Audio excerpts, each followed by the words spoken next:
할렐루야. 옆 사람과 한번 인사하겠습니다. 잘 되고 있습니다.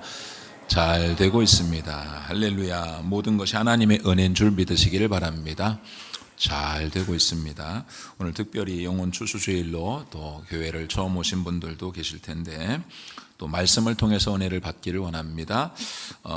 바울은 계속해서 이제 참 바울이 새롭게 됐거든요. 바울도 자기 생각이 가득했던 사람이죠.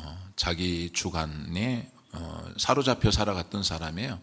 그러니까 자연인이었죠. 하나님을, 예수님을 믿지 않았던 사람인데 바울을 보면은 다메섹 도상으로 가다가 주님의 음성을 듣습니다. 이게 이제 예수 믿고 구원받은 사건이죠. 그 다음에 또 이제 직가에 가서 성령을 체험하게 되고, 그리고 아라비아 광야에 가서 이제 제자 훈련을 받습니다. 이제 율법이 말씀이 복음이 되는 사건을 3년 동안 광야에서, 아라비아 광야에서 하나님이 말씀하시고 깨닫고, 또 이제 안디옥에서 성령의 보내심을 받아서 이제 선교사로 파송되는 거예요.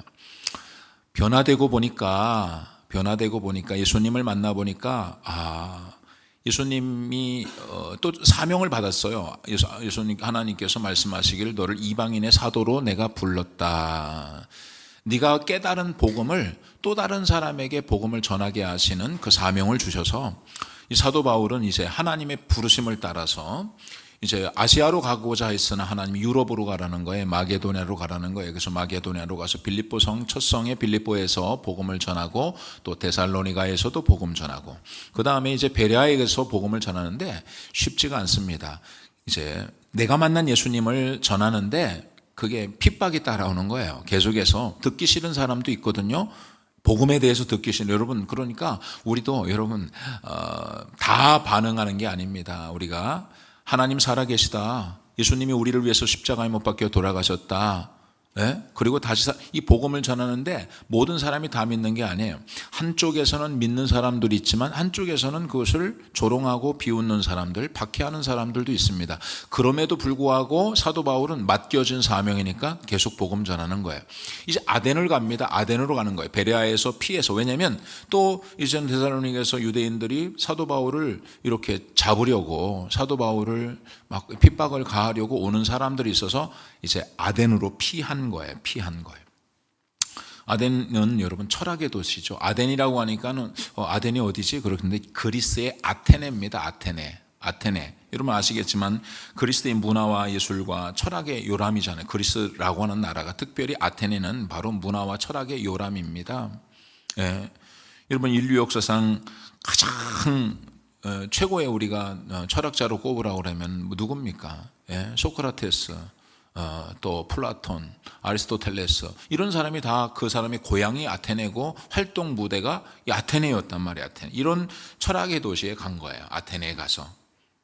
그곳에 가서 뭐 사실은 그곳으로 이제 피신을 간 거죠. 그러면 어떤 면에서 볼 때는 복음 전하다가 위기가 와가지고 이제 전도하다가 이제 어려움이 와서 이제 쉴 수도 있죠. 아테네에서 이곳은 철학의 도시고 뭐 그러니까 우리가 좀 쉬었다 가자. 그리고 다음 행선지는 다음인 18장 고린도입니다. 고린도로 가기 전에 잠깐 머문 곳인데, 그런데 그곳에 있다 보니까 아덴이 바울이 아덴 16절에 보면 아덴에 있다 그들을 기다리다가 이제 디모데가 아직 안 온 거예요. 급히 이제 바울만 이제 왔죠.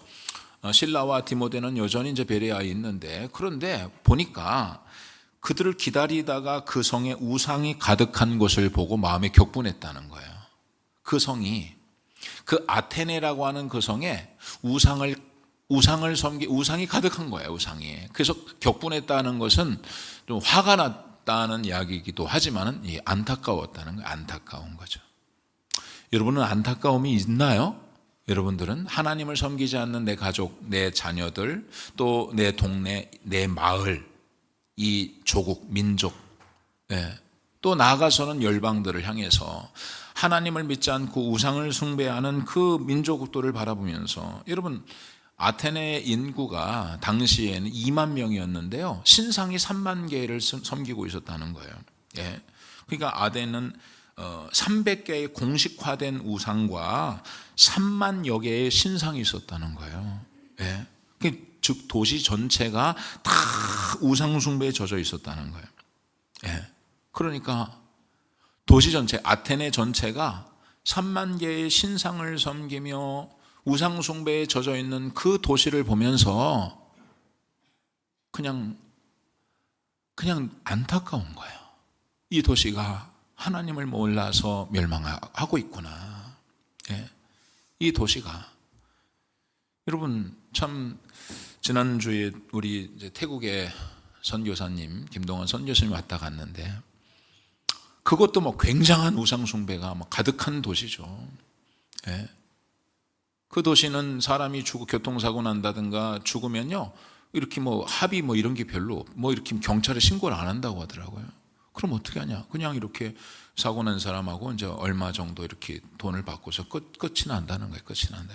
왜냐면 그들에게는 환생을 믿기 때문에, 윤회를 믿기 때문에 어차피 사람은 다 죽는 것이고, 죽은 다음에 더 좋은 곳으로, 더 좋은 사람으로, 더 좋은 부자로, 더 좋은 계급으로 태어나기를 소망하는 마음으로 죽음도 막 그냥 악을 행해서 막 억지로 막 이렇게 하지 않는다는 거예요.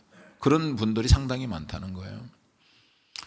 제가 네팔에 선교를 다녀온 선교사님이 가다가, 목사님 이 지역이 이 마을에 선교를 하는 마을인데, 이 마을에는 뱀이 많다는 거예요. 뱀이, 독사가 많은데, 이 애기 엄마들이 아기를 낳으면 이제 모유를 주니까 모유 냄새를 맡고서 뭐 뱀이 온다고 하더라. 그렇게 표현을 해요. 어쨌든 그렇게 해서 그냥 아기도 물고 산모도 물어 죽는다는 거예요, 사람이.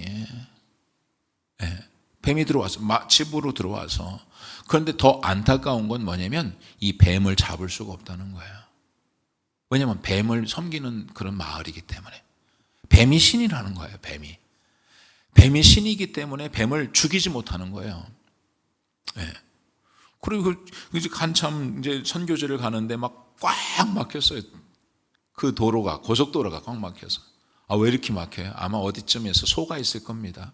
지나가 보니까 소가 딱 고속도로의 한 가운데 이렇게 앉아 있는 거예요. 한 사람도 내려서 소를 쫓지 않습니다. 소가 신이니까, 소를 숭배하니까 그게 다 돌아가는 거예요. 천천히 돌아가는 거예요. 네.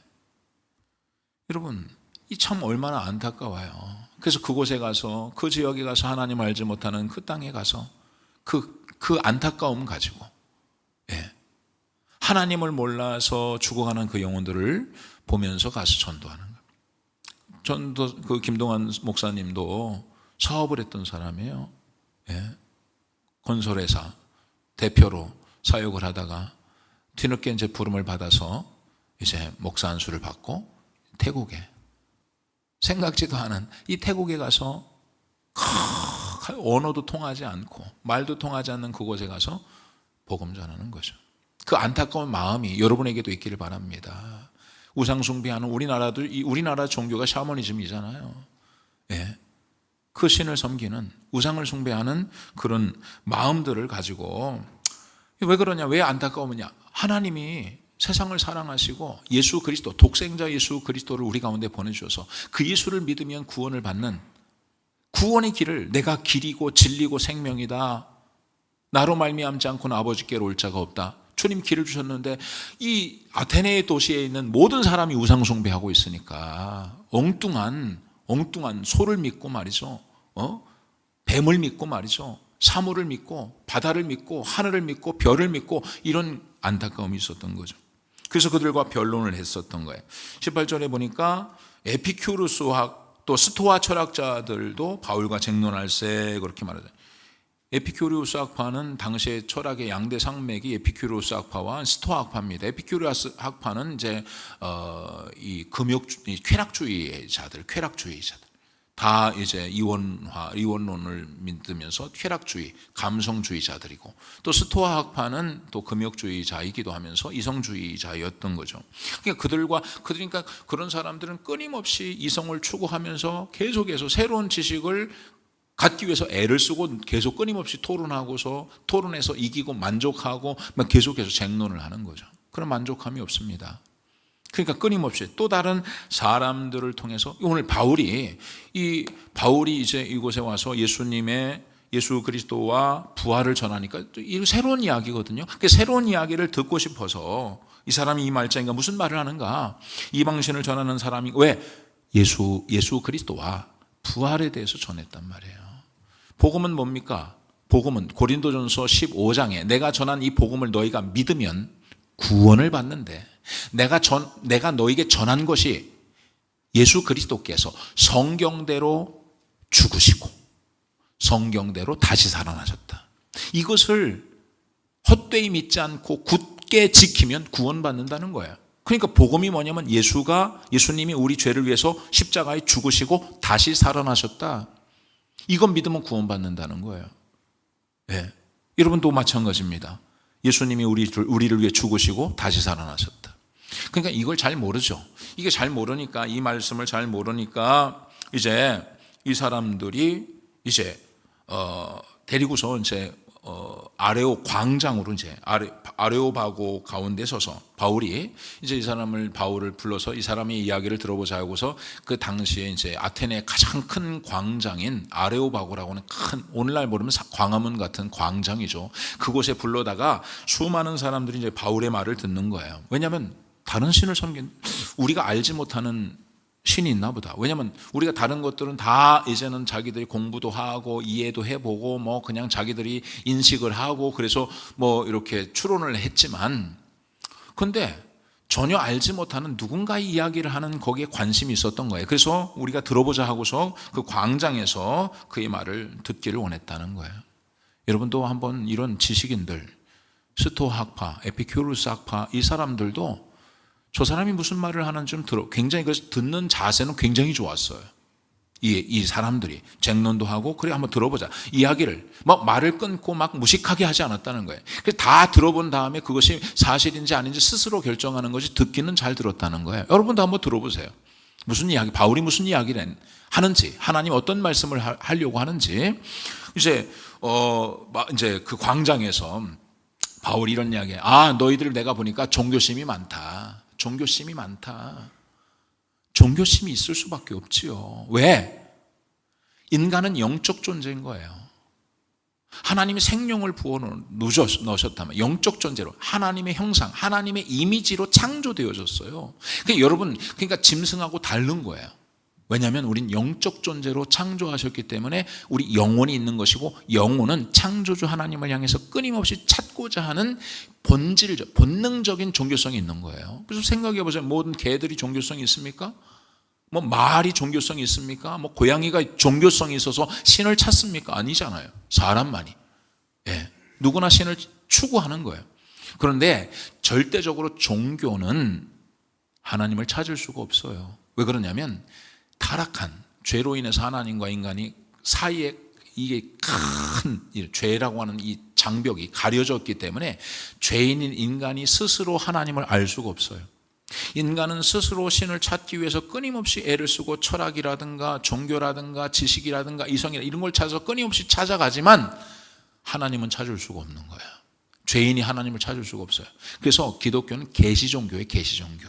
계시라고 하는 것은 열 계시의 보일 시자입니다. 열어서 보여주신다는 거, 리벌레이션이란 말이에요. 그러니까 하나님이 열어서 보여주셔야 돼. 구약 성경에도 하나님이 이스라엘 백성들에게 말씀하셔야 돼. 아브라함아, 그렇게 말씀하여야 들을 수 있는 거예요.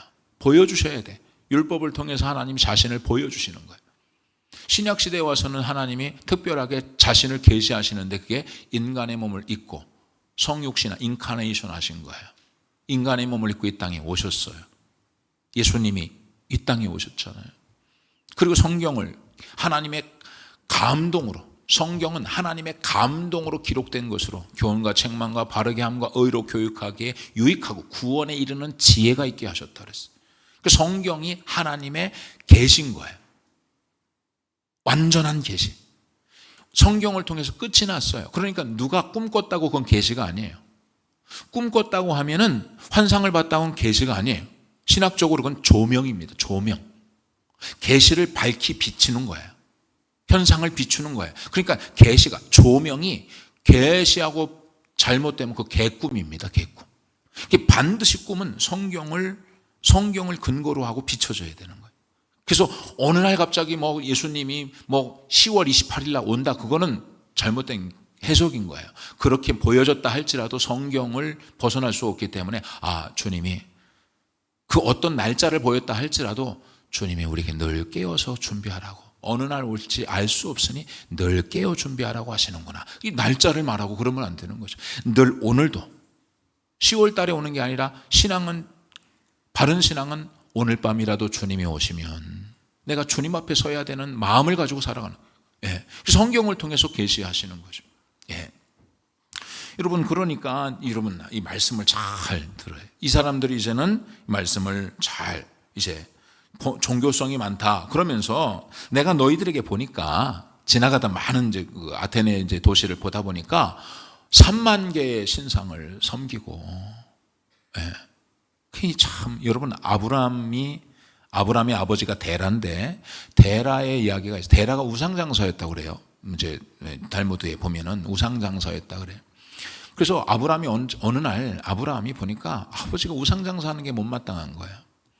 그래가 아버지가 이제 장에 가셨는데 아버지가 장에 가셨을 때 아브라함이 막 우상을 다 아버지가 만들어 놓은 우상을 파는데 그 우상을 다 돌로 그냥 망치로 다 깨부셨어요. 그리고 다 깨부시고 그 망치를 이제 가장 큰 신상 앞에다가 딱 손에다가 쥐어줬어요. 아버지가 와서 야, 아브라함 이리 와. 이놈 자식 너 왜 이거 다 깨부셨냐고. 아니 아버지 내가 그런 게 아니라 저 보세요. 저 망치를 갖고 있는 저 큰 신상이 저 우상을 다 제가 보니까요 다 망치로 깨부시고 딱 저렇게 서 있더라고요. 그랬더니 아버지가 하는 소리, 야 이놈아 너 어디서 거짓말하냐고. 저 아무것도 말도 못하고 움직이지도 못한다고 네가 저거한테 다 넘기냐고. 저희가 어떻게 이 망치로 저걸 우상을 깨냐. 그러니까 아버지 거 보세요. 말도 못하고 움직이지도 못하는 저 우상을 팔아서 사람들에게 파는 거 옳지 않지 않냐고. 아버지 이걸 그만두자고 해서 깨닫고 우상 장사를 안 했다는 그런 이야기가 있어요. 여러분 세상에 사람이 손으로 만든 게 어떻게 신이 될 수 있어요. 그러니까 이 바울이 뭐라고 하냐면 내가 보니까 너희가 그게 모든 3만 개의 신상을 섬기면서도 공식적으로 300개의 신을 섬기고 3만 개의 신을 섬기면서 그러면서 자기들이 왜냐하면 이 사람이 굉장히 지성인들 아니에요. 철학가들 아니에요. 그러니까 우리가 다 알 수 없지. 모든 신을 다 알 수 없는 거야. 그러니까 알지 못하는 신이라고 하는 제단을 만들어 놓고 그 신에게 또 절을 하는 거예요.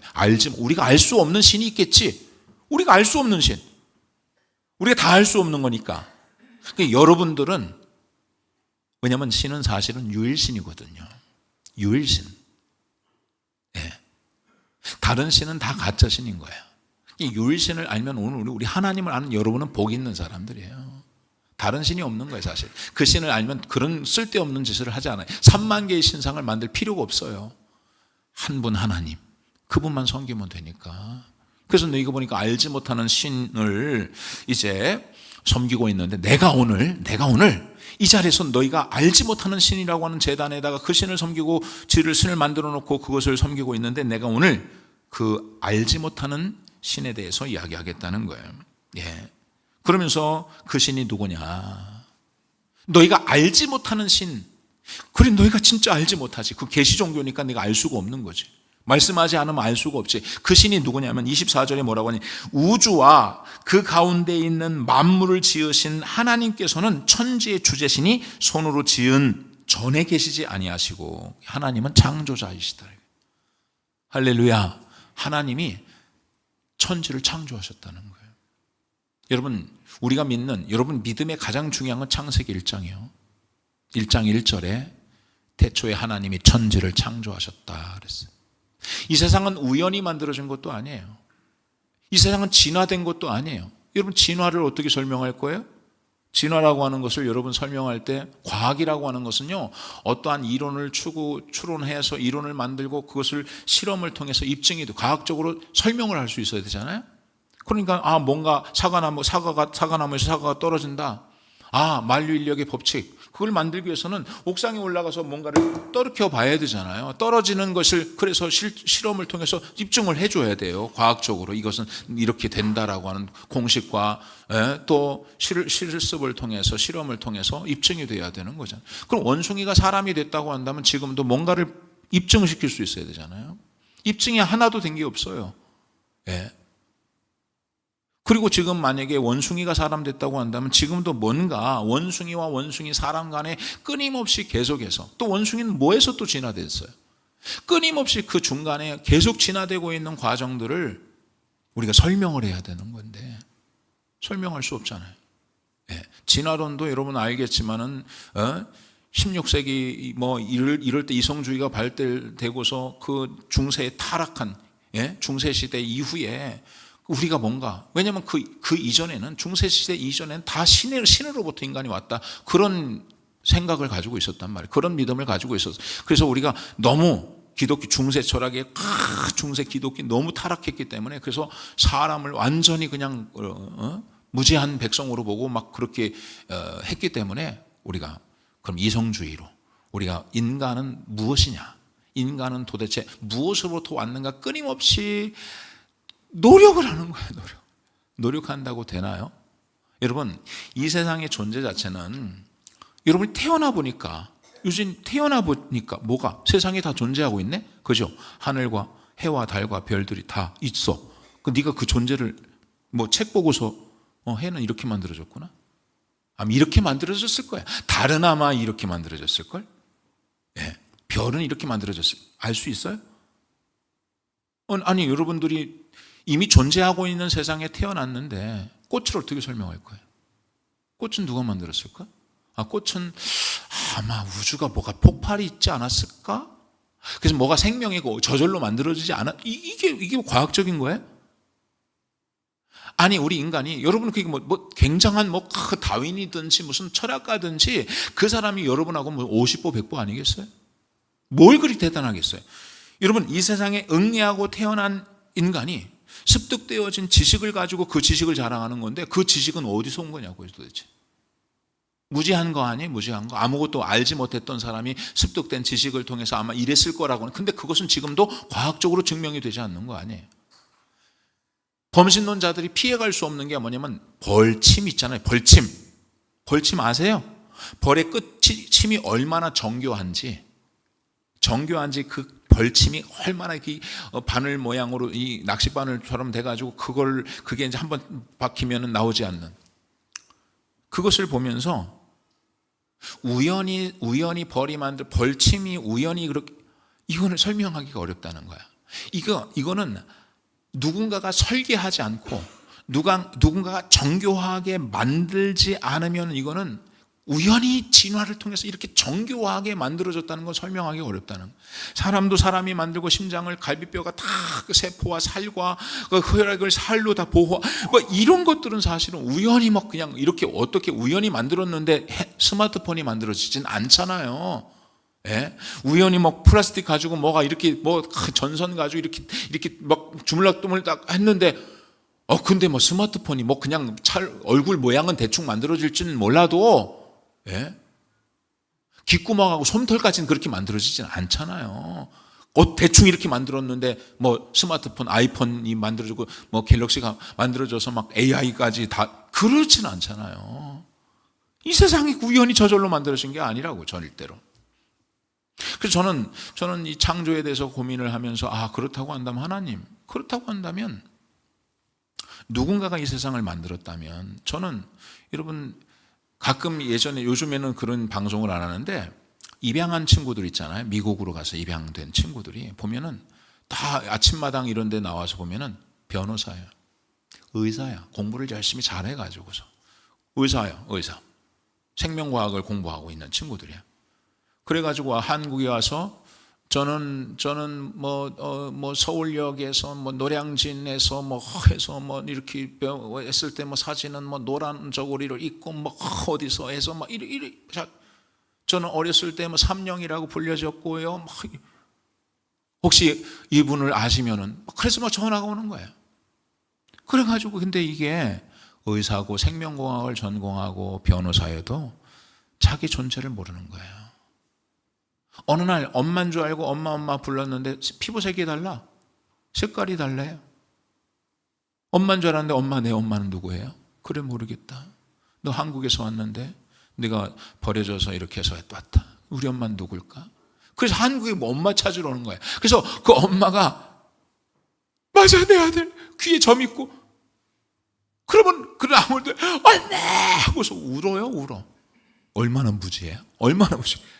우리 여러분도 마찬가지. 여러분은 감사하게 여러분 부모님이 여러분 버리지 않고 낳아주시고 키워주셔서, 여러분이 생일이 미역국 먹으면서 아는 거예요. 미역국 먹으면서. 이야, 내가 너 낳고 미역국 먹었다. 너 낳았을 때 참 머리가 커서 힘들었다. 우리 엄마가 낳고 힘들게 낳구나. 내 생일은 우리 엄마가 미역국 끓여주면서 아는 거예요. 그게 내 존재가 내가 태어난 것을 그렇게 알 수밖에 없는 거예요. 근데 우리가 무슨 해와 달과 별이 어떻게 만들어졌는지, 천체가 어떻게 시작됐고 나이가 몇 살인지 추측은 할 수 있겠죠. 알 수가 없는 거예요. 그렇다면은 이 세상을 만드신 분이 있다면, 창조주가 있다면 그 창조주는 반드시 우리에게 말씀해 주셔야 돼요. 말씀. 이 세상이 어떻게 시작되었는지. 그 성경에 창세기 1장 1절에 뭐라고 하냐면, 내가 태초에 하나님이 천지를 창조하셨대. 창조. 내가 만들었다. 빛이 있으라 하심에 빛을 만들었다. 그 둘째 날은 궁창을 만들고 하늘과 바다를 만들어 물을 하늘과 땅으로 바다로 나눴다. 위로 아래로 나눴다. 궁창. 셋째 날은 땅과 식물을 만들었다. 넷째 날은 그걸 채우는 거예요. 채우는 거. 빛을 있으라. 첫째 날, 둘째 날, 셋째를 상응하는 관계. 넷째 날은 뭐예요? 그러니까 해와 달과 별들을 만드시고. 다섯째 날은 뭡니까? 그러면 하늘과 바다를 만들었으니까 새와 물고기를 만드신 것이고. 셋째 날은 뭐예요? 땅과 식물이니까 동물과 사람을 만드신 거죠. 그렇게만 정확하게. 그리고 뭐라고 말씀하면 종류대로 만들었다. 종류대로. 그래서 꽃은 꽃입니다. 꽃하고 뭐하고 나무하고 같이 진화된 게 아니에요. 개는 개라고만. 하나님이 동물도 뭐예요? 각 종류대로. 개는 개대로, 소는 소대로, 염소는 염소, 각 종류대로 하나님이 창조하시고, 그리고 마지막에 사람을 만드는, 사람은 하나님의 형상으로 사람을 만드시고 남자와 여자로 만드셨다는 거예요. 우리가 동성애를 반대하는, 우리가 이게 지금 동성애법이 양성평등이라고 하는 것이, 동성애 포괄절 차별금지법이 주장하고 있는 게 이게 뭐냐면요, 이제 우리나라 법이요, 지금 현재는 양성평등이에요. 양성평등.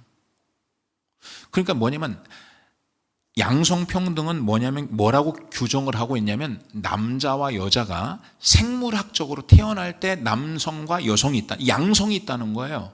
양성이 있다. 그러니까 남성과 여성이 평등하다는 거예요. 이 평등을 여러분 아시겠지만, 누가 이 평등운동을 해? 교회가 한 거예요. 교회가.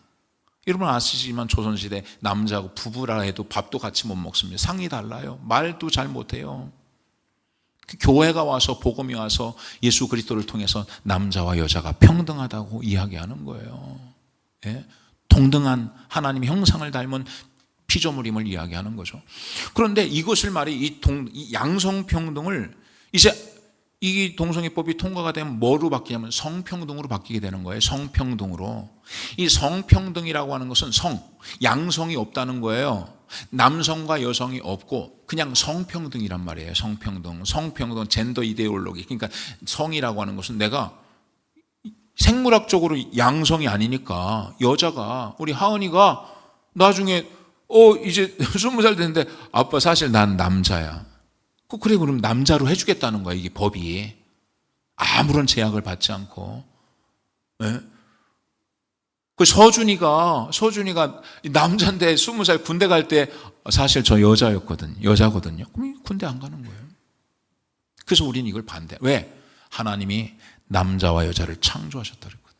생물학적으로 하나님 창조하셨다. 그리고 생육하고 번성하게 하셨다 그랬어요. 여러분, 만약에 남자가 남자끼리 결혼하고 여자가 여자끼리 결혼하면은 생육하고 번성할 수 있어요? 이 끝나는 거죠. 여러분, 이 세상은 하나님이 그래서 사람을 만들고 하나님의 형상을, 그리고 모든 것을 다스리고 정복하게 하셨다.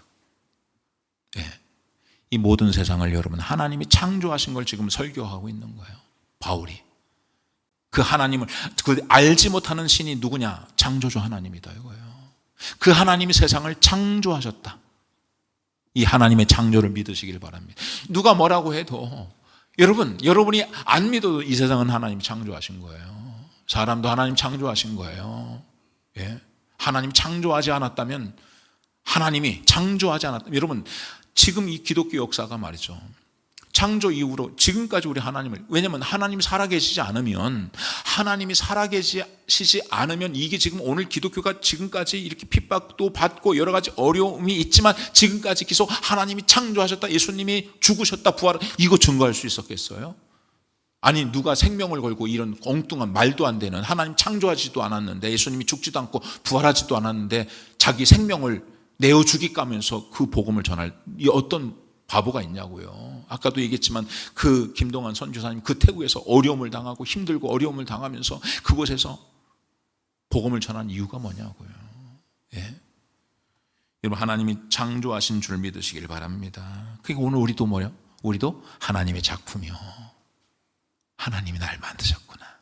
그게 절대로 여러분, 그러니까 여러분 특별한 존재. You are special이란, you are special. 너는 특별하단다. 하나님이 나를 부모님이 여러분 만드신 게 아니에요. 부모님을 통해서 하나님이 여러분을 만드신 거예요. 부모님 원망하지 마세요. 날 왜 이렇게 낳으셨냐고. 여러분 특별한 존재예요. 아까 일부에도 이게 영상 하나, 여러분 피카소가 여러분 세계적인 미술가 아니에요? 피카소가? 네? 피카소가 만든 여러분 알제리의 여인들이라고 하는 작품을 보면, 예, 이게 지금 보세요. 이게 지금 피카소의 알제리 여인들이란 말이에요. 이게 얼마일까요? 얼마? 이게 얼마일까요? 예? 유진아, 이거 얼마 정도 갈까? 예? 너도 뭐 비슷하게 아니, 하은이도 이 정도 그릴 것 같은데? 하은이 이 정도 그리지? 미술을 하거든요, 하은이가. 하은이는 미술을 하니까 얼마 정도 될까, 저거? 몰라? 유진이한테 물어보고 왜 하은이한테 물어보고. 유진이 얼마 정도 될까? 예? 서범석 집사님은 얼마? 30억?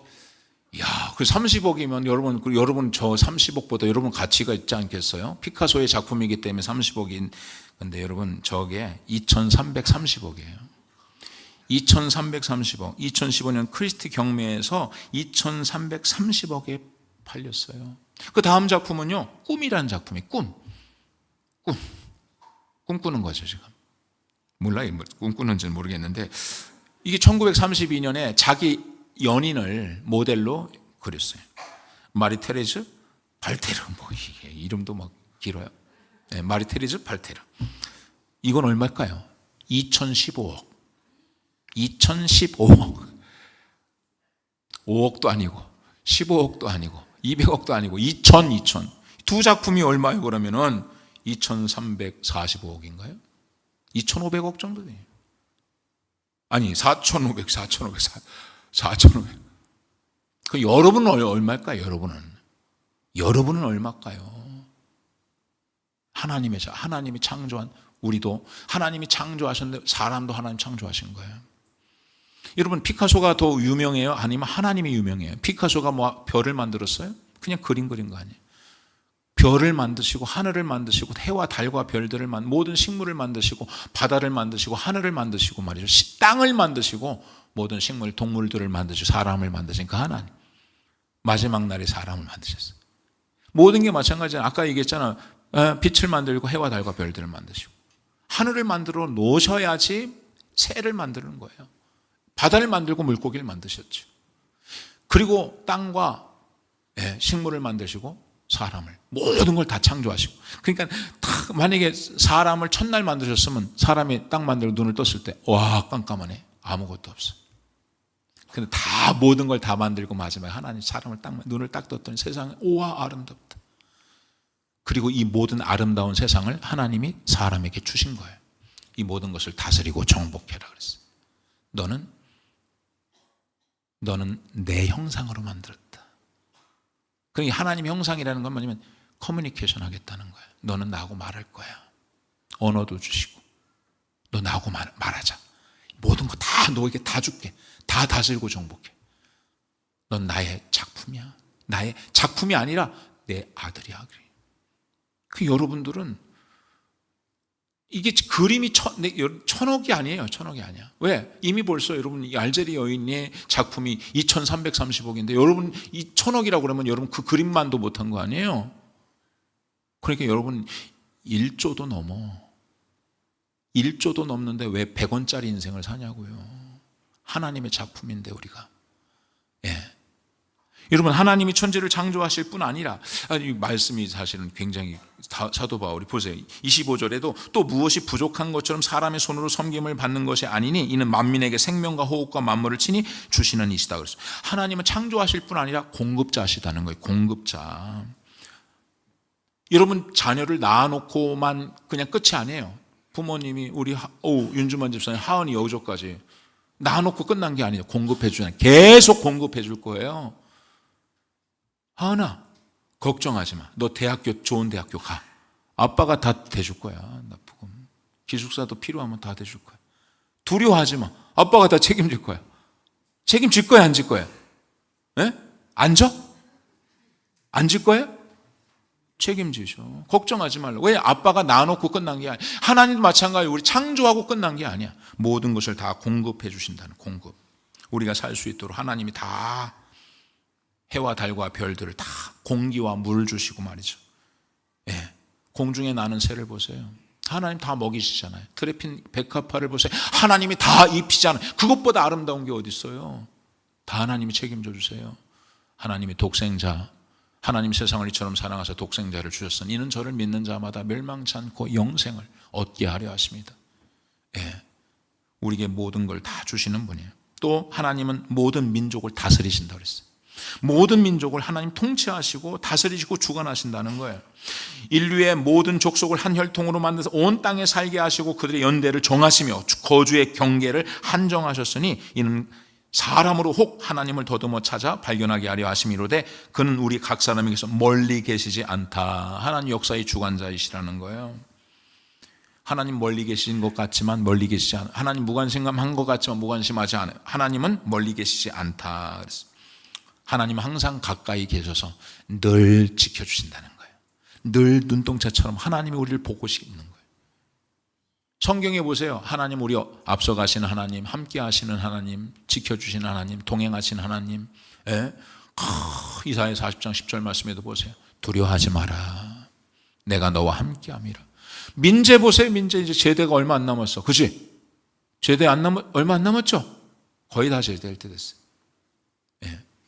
내가 민재 군대 갈 때도 민재야 군대 가도 두려워하지 마라. 내가 너와 함께 함이라. 놀라지 마라. 나는 너의 하나님이 됨이라. 내가 너를 도와주리라. 내가 너를 굳세게 하리라. 참으로 나의 의로운 오른손으로 너를 붙들어 주겠다 그랬어요. 하나님 우리를요 지켜주고 계신 거예요. 하나님 우리 아버지가 되신다는 거예요. 28절 시인 중 어떤 사람들의 말과 같이 우리가 그의 소생이라 하니 이와 같이 하나님의 소생이 되었은즉 하나님을 은이나 하나님의 소생이 되어 우리 하나님 소생이 뭐예요? 아들이요 아들. 우리가 하나님이 아들이라는 거예요. 여러분 하나님이 나의 목자시니 얼마나 감사해. 하나님 우리가 주의 백성이니 얼마나 감사해. 그런데 하나님이 우리의 아버지라는 거예요. 너는 나의 소생이다 그래. 소생. 아들이라는 거예요. 여러분 어디 다리 밑에서 주워온 아들이 아니라 친아들이라는 거예요. 내가 독생자를 통해서 피 흘리고 너를 주고 샀다. 속죄 여러분 다 속량하였다. 속량 값을 지불하고. 우리는 다 양 같아서 그릇 행하여 각기 제 길로 갔거늘 그리스도께서 우리를 위하여 죽으심으로. 우린 다 양 같은 그릇 행하여 각기 제 길로 갔거늘 여호와께서는 우리 무리의 죄악을 그에게 담당시키셨다. 담당시키셨다. 우리 죄를 다 떠넘기시고 예수님 십자가 돌아가셨다. 우리는 로마서 5장 8절에 우리는 우리가 아직 죄인 되었을 때 그리스도께서 우리를 위하여 죽으심으로 하나님께서 우리에 대한 자기 사랑을 확증하셨다고 그러잖아요. 여러분 하나님 우리 아버지요.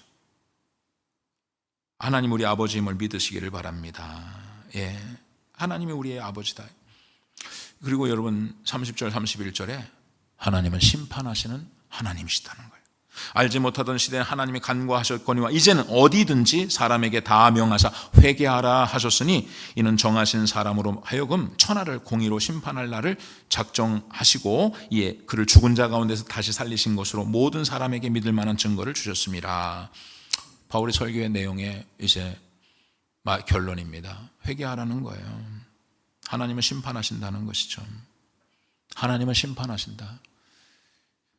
하나님이 세상을 창조하시고 여러분 복음이 뭡니까? 저도 새 가족들에게 복음을 전하다 보면 복음이 있어요. 복음이. 사형리 있잖아, 사형리. 네 가지 영적인 원리를 가르쳐요. 하나님 세상을 창조하셨다. 하나님 세상을 우연히 저절로 만들어진 게 하나님 사람을 만들었다는 거예요. 그리고 사람에게 행복하게 살기를 원하셨다. 행복하게 살도록 하나님 창조하셨잖아요. 모든 걸 다스리고 정복하라고 그랬잖아요. 그런데 사람이 하나님을 떠났단 말이에요. 하나님을 떠났어요. 이게 죄요, 죄. 하나님을 떠난 게 죄요. 하나님 말씀에 불순종한 게 죄요. 그래서 사람에게 행복해야 될 인간이 불행하게 되었다는 거예요. 왜 그러냐면 반드시 사람은 죄값이 죽음이란 말이에요. 죽음이요, 죽음. 그래서 사람은 이 죽음으로 인해 두려운 마음을 가지고 살아가는 거예요. 지금도 여러분 두려운 마음을 가지고 살아가는 거예요. 왜냐하면 죽음 이후에 반드시 심판이 있기 때문에 그렇습니다. 히브리서 9장 27절에 사람에게 한 번 죽는 것은 정해진 것이요 그 후엔 심판이 있다고 그랬거든요. 심판을 받아야 돼. 그 심판은 그냥 어떤 심판이냐면 형벌로 이어지는데 형벌은 영원한 지옥에 가는 거예요. 그래서 예수님이 이 땅에 오신 거예요. 형벌받아 지옥에 갈 수밖에 없는 인간을 하나님은 사랑하시기 때문에, 여전히 사랑하시기 때문에, 하나님을 떠난 인생들을 하나님이 사랑하시기 때문에 예수 그리스도가 이 땅에 오신 거예요. 여러분 세계 지금이 몇 년도예요? 2025년도잖아요. 2025년도 앞에 뭐가 붙냐면 AD라고 하는 단어가 붙습니다. 라틴어로 에노 도미니예요. 예수님이 오신 이후요. 그 이전은 뭐냐고 BC라고 말합니다. BC. BC는 뭐예요? Before Christ예요. Before Christ. 예수님 오시기 전. 지금 우리가 살고 있는 이 역사는요, 예수님을 오시기 전, 예수님 오신 후로 BC와 AD로 나눠요. 그런데도 예수님을 부정할 거예요? 예수님을 부정할 겁니까? 지금 우리 2020 역사를 다 부정해야 돼요. 그럼 예수님을 부정하려면.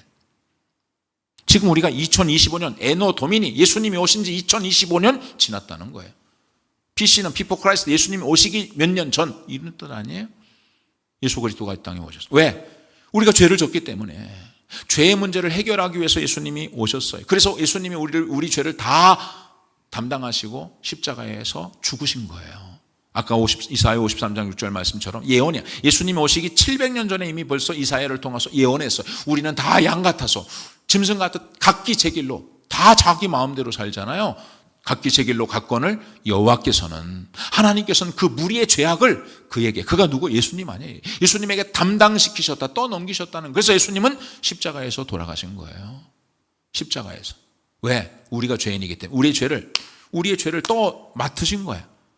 우리의 죄를 가지고 예수님이 십자가에 죽으신 거예요. 그래서 우리는 죄사함을 받고 하나님 나라에 가게 되는. 그래서 예수님이 요한복음 5장 24절에 뭐라고 말씀하시냐면, 내가 진실로 진실로 너에게 이르노니 내 말을 듣고 또 나 보내신 이를, 하나님을 믿는 자들에게는 영생을 얻었고 심판에 이르지 아니하나니 사망에서 생명으로 옮겼느니라 그랬어요.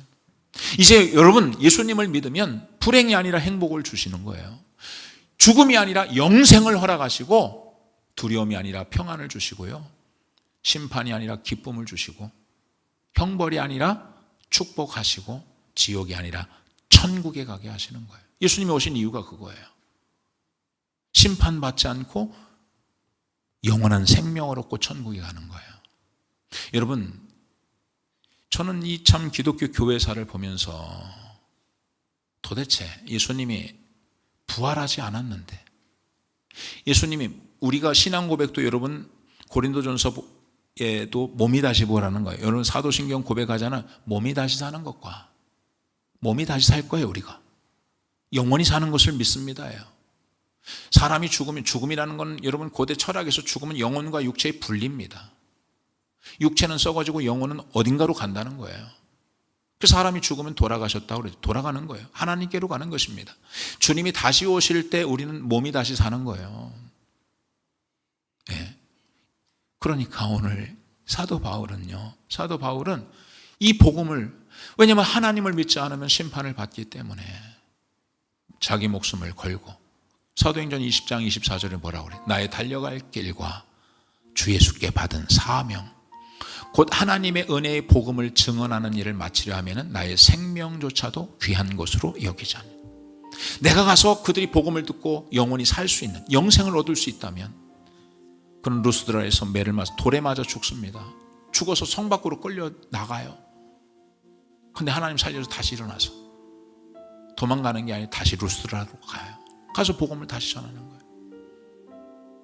아까도 얘기했지만 지난주에 왔던 김동환 선교사님, 여러분 인생의 마지막에 심판이 없다면 굳이 그 태국 땅에 가서 예수 그리스도를 전할 이유가 뭐 별로 있겠냐고요.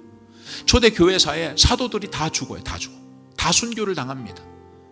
여러분 우리나라에도 복음이 들어올 때, 조선 땅에 복음이 들어올 때 한 선교사님이 풍토병으로 죽습니다.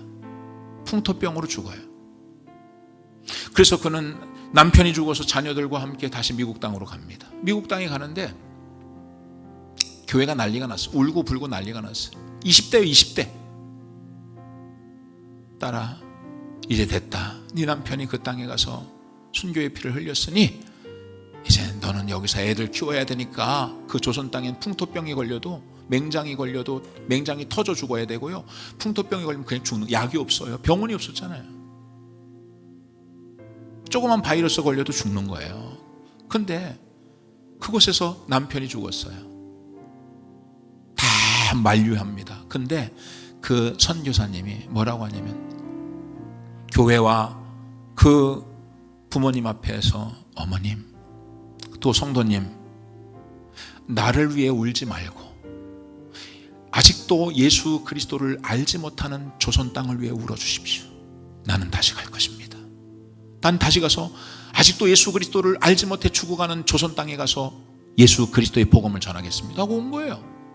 어떤 선교사는 이야기합니다. 내 생명이 1000개라면, 10,000개라면 다 조선 땅을 위해 드리겠다 그랬어요. 조선 땅을 위해. 그래서 우리나라에 복음이 들어온 거예요. 그들의 희생과 죽음을 통해서. 하나님의 창조가 거짓말이라면, 예수님이 이 땅에 오신 것도 거짓말이라면, 예수님이 이 땅에서 우리의 죄를 다 담당하시고 십자가에 죽으신 것도 거짓말이고, 부활도 거짓말이라면, 예수 믿으면 구원받는다는 것도 거짓말, 천국이 있다는 것이 거짓말이라면, 그 사람이 그런 일을 뭐하러 하겠어요? 오늘까지 복음이 여러분 전해져 올 수 있었을까요? 여러분 이 사실을 꼭 믿으시기를 바랍니다. 하나님은 창조주 하나님이십니다. 우리를 지켜주시고 우리를 공급해 주시고 치료하시고, 또 우리 참 아버지이심을 기억하며 이 사실을 깨닫는다면, 이제 여러분 예수님을 믿고 이미 믿고 있다면 이제는 어떻게 할 거냐고요. 이 복음을 또 다른 자에게, 아직도 복음을 알지 못하고 예수 그리스도를 알지 못하고 창조주 하나님을 알지 못하는 자에게 하나님이 창조하셨다, 예수님이 죽으셨다, 부활하셨다, 복음을 증거해서 그 모든 사람들이 다 예수 믿고 구원받는, 심판받지 않는 자들 되기를 주의 이름으로 축원합니다. 이 시간 말씀을 생각하면서 한번 주여 한 번으로 기도하겠습니다. 주여